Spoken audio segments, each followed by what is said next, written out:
Grabe, iba na talaga mga CCTV camera ngayon. Alam nyo, grabe, sa isang CCTV, 3 na yung camera niya at biruin nyo naman.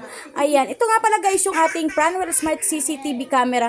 Alam nyo kapag meron kayong CCTV sa inyong tahanan o sa inyong property guys, mas magiging panatag ang loob ninyo at mas magiging tahimik pa.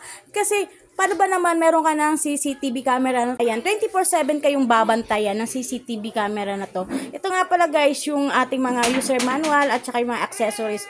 Madali lang.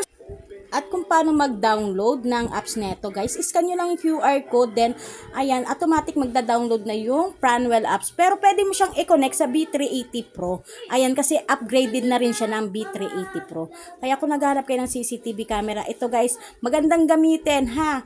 Opo, napakalinaw pa ng camera. Ito nga pala guys yung paano i-set up. Download lang kayo o mag-sign up lang kayo ng email account. Then kapag ka naka-sign up na kayo, ito na po ang magiging view ng ating camera. At kita nyo naman napakalinaw ng CCTV na to. Kaya kung naghahanap ko ng CCTV camera, ito na guys, check out nyo to. Ayan, hindi kayo magsisi pag check out nyo. At kayang-kaya nyo tong i-manage guys. Alam kong kayang-kaya nyo to.